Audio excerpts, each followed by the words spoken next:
రజకులు మరియు బీసీలను అభివృద్ధి చేసింది తెలుగుదేశం పార్టీనేనని, బీసీలకు మేలు చేశామని చెప్తున్న వైఎస్ఆర్సీపీ ప్రభుత్వం ఏమీ చేయలేదని తెలుగుదేశం నాయకులు ఆరోపించారు. స్థానిక టీడీపీ కార్యాలయంలో నిర్వహించిన మీడియా సమావేశంలో నాయకులు మాట్లాడారు. రజక సాధికారిక కమిటీ ఆధ్వర్యంలో 11వ తేదీ భరోసా బాట కార్యక్రమాన్ని పాటిబండ్ల గోపాలస్వామి కళ్యాణ మండపంలో నిర్వహించనున్నట్లు టీడీపీ నాయకులు తెలిపారు. వైఎస్ఆర్సీపీ అధికారంలోకి వచ్చిన తర్వాత బీసీలకు అందే అనేక పథకాలను రద్దు చేసిందని తెలుగుదేశం నాయకులు ఆరోపించారు. ఈ కార్యక్రమంలో పొదులు శ్రీనివాసులు తదితరులు పాల్గొన్నారు.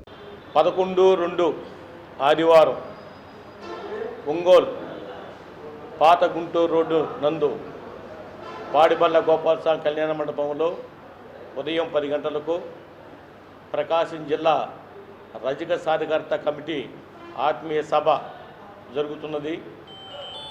ఈ కార్యక్రమానికి మన శాసన మండలి సభ్యులైనటువంటి దువ్వారపు రామారావు గారు, అలాగే తెలుగుదేశం పార్టీ రాష్ట్ర ఉపాధ్యక్షులైనటువంటి దామచల్ల జనార్దన్ రావు గారు, అలాగే రాష్ట్ర నలుమూల నుంచి కూడా మరి రజక సోదరులు పెద్దలు ఈ కార్యక్రమానికి చేస్తున్నారు.